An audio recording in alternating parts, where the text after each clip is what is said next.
Good morning. Good morning.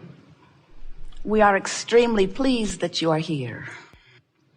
It is good to come together for the purpose of co-creating. Do you agree? Yes. You're knowing what you're wanting?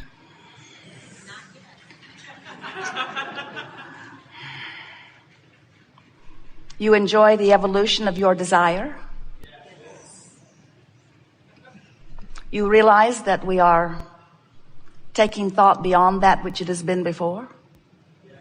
That while this is a gathering of satisfying much of what you have come for, depending upon where you are in relationship to your desire. In other words, some of you have things you want to know about, and your vibrational proximity to that desire is not so far from it. So some soft, light conversation here with you focusing and achieving vibrational alignment with the answer. You move right into the vicinity of it and you receive it fully.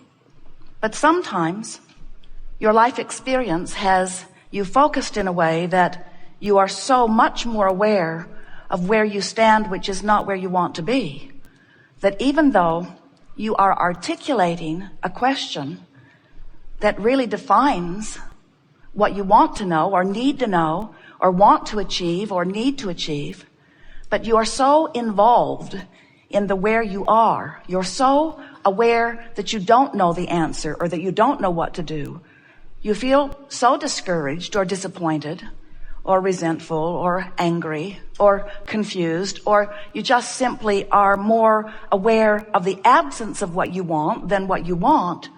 So without even knowing it or meaning to, you've trained yourself into the vibrational habit of a thought or energy vibration that is so full of resistance, meaning it's about what you don't want rather than about what you do want. And of course, that's always an obvious first step. You always know more clearly what you do want when you know what you don't want. And sometimes life shows you through what you're living exactly what you don't want. But when that happens, an equal, proportionate, what you do want, the other side of that is born out of it. And when what you do want is born out of it, it becomes a vibrational point of attraction that begins to amass all circumstances and events in order to give you the full manifestation of what you want. But if you are still so aware of where you are and what you don't want, then you can't get to it and it can't get to you. You cannot rendezvous with what you want when what's most active in your vibration is your awareness of what you don't want. Some say, well, that's a little tricky, because when I know what I don't want, because I'm living what I don't want, shouldn't someone just give me what I do want so I can feel better? And we say, you've been trying to get that for a very long time, and it is not working out that well. In other words, when you demand that the universe give you something that you are vibrationally not a match to, it's not going to happen. You have to make the match. You have to move your energy. You have to train your thought vibration into a new place. You have to tell a new story. You have to find ways of describing what you do want so vividly and so often that what you do want becomes an active, chronic vibration within you. And when that happens, it has to manifest. It cannot be otherwise. So there are two ways that you can tell if you're a match to what you want or if you're a match to what you don't want. If you're a match to the presence of what you want, or if you're a match to the absence of what you want. One really obvious way, it's manifesting if you're a match to it. In other words, when you are a match to what you want, it's showing up in your life experience.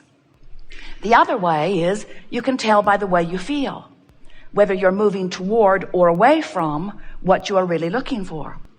We really prefer to teach you about your emotions, which help you to know whether you are lining up with or moving away from what you want, because that's really what you came forth to do as genius creator that you are. You want to mold the clay, the creative clay of this time-space reality. And the way you mold that clay is by molding the energy or the thought vibration through your focus. If you wait until it manifests, we call that post-manifestational awareness. Oh, don't like that. Didn't mean to do that. Whoops.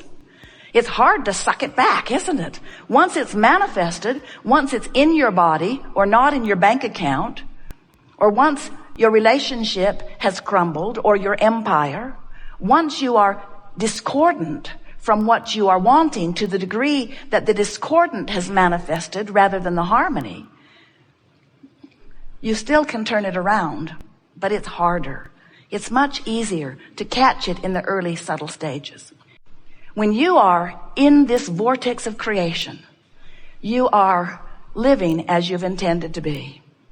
So we want to show you how to get in, and we want to show you how to sustain being there as long as you can. In other words, once you get in, we want you to milk it and stay in, because the longer you are in there, the more of what you've been asking for can be revealed and received by you.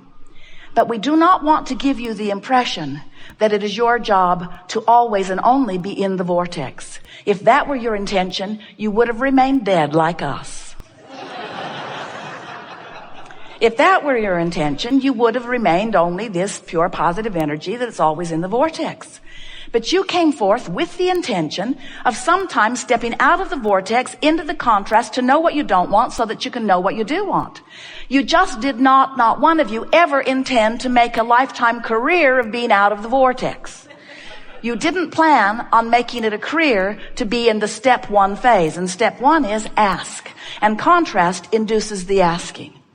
What you did plan was to step out into the real world long enough to see the contrasting elements of it in order to decipher what you want, in order to give birth to what you want.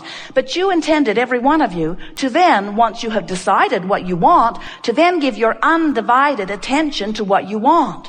And undivided takes on a whole new meaning here today, doesn't it? Your undivided attention, meaning your attention undivided or same as the attention that the source within you is giving. When you look at someone and you see a flaw in them, you find fault with them, you see them as inappropriate in some way, you step away from who you really are, because the source within you will not do that, not ever, not one time ever. Every particle of negative emotion that you feel is because you have found a vibrational stance or attitude or opinion or mood or belief, an active vibration, that's all that stuff is, an active vibration that disagrees with the active vibration of the source within you. So, I'm not enough always disagrees because source knows who you are. You're not enough always disagrees because source knows who you are. You are bad, you are wrong, you are inappropriate. Always causes a distortion or a separation between you and you because source is not making those judgments. There is an inside the vortex source that is the love and the culmination of all that has become. And we so want to find a way of you finding the resonance with that within you. Can't you think of holding someone, usually someone precious to you, usually someone young like a baby or a dog, someone that you were holding with adoration? In other words, that person has not yet cheated you, deceived you, mocked you, blamed you, or bitten you. And so, as you focus upon the positive aspects of this, you resonate with the positive aspects that the source within you feels. As humans, often, you want to sort behavior and people and beliefs and attitudes and desires into piles of right and wrong, and then you want to praise some piles while you condemn others. And what we want you to understand is that any pile you're praising causes source to be there with you. But any pile you're condemning causes you to deviate from source. Source will not join you in negative judgment or in pushing against anything unwanted, because source understands the way the universe works. Source understands that when you know what you don't want, an equal and equivalent desire is born. And source gives its undivided attention to that. That's why there is an eternal expansion and evolution of all things. If you could become so convincing that you could get source to come and join you in your negative contemplation, then there would be no source and there would be no eternity. Now, don't worry about it. It cannot happen. Non-physical energy is too smart for that. Sometimes humans say, well, that's not the story I heard about God. I heard that he holds very strict standards. We say, yeah, there's a lot of confusion about what those standards are, isn't there?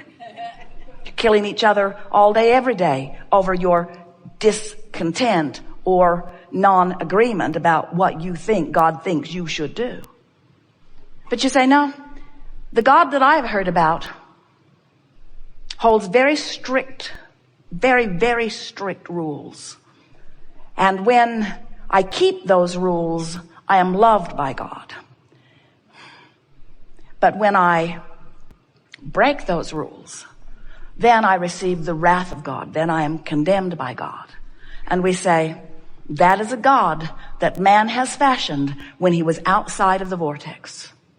Because we promise you that that which is source, that which is the source of you, and that which is the source of all that you know, is a pure, positive energy, expanding force, evolving because of the asking that is constantly taking place on the leading edge of creation.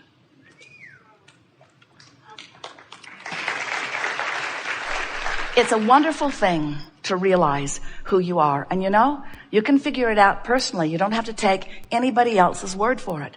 Just get out there and do your own personal testing of who you are and who God is. Put this conversation that we've given you here to your own personal laboratory test. Find someone and focus upon the positive aspects of that person and maintain your attention to that until you feel the swelling and the fulfilling and the becoming of that broader energy. Feel what it feels like when the energy that creates worlds flows with agreement through you toward your object of attention. And then find something that you think is unjust. Find something that you think is inappropriate. Poke at it with a stick. Focus on it for a while. Bring yourself to a place of discontent and anger and frustration. Get into an attitude of real wrongdoing about it. And feel the emptiness of your being that is what is expressed through the negative emotions that you call depression or fear or anger or resentment or rebellion. Feel that emotion and ask yourself, does this feel like I'm filled up with the energy of source? Or have I managed to empty myself out by choosing something so contrary to that which source is that I've pinched myself off temporarily from that energy stream? So when you become acquainted consciously and deliberately with the guidance system that you are born with, when you start paying attention to the vibrational frequencies of harmony and allowing and alignment and blending, or of resistance and discord, when you start paying attention to the way you feel, you'll know whether you're in tune with who you are or not. Now here's the most important part of all of this, because some of you are hearing us in this context. You've come this far with us. You say, all right, Abraham, I accept that source exists, and I accept that I exist, and I can sort of kind of get it, that I can feel when I'm in sync with the love of source and when I'm not. And we say, but the story is bigger still.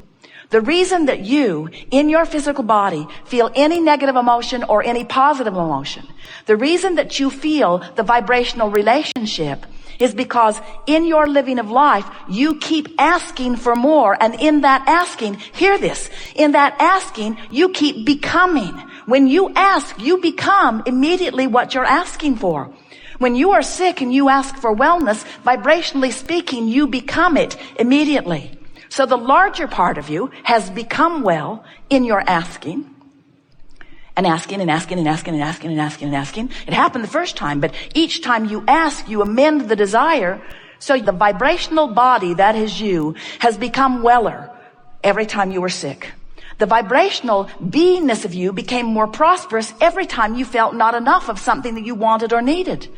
So this vibrational aspect of you has already become more, and the emotion that you feel is completely and only about how well you're keeping up with your expansion or not.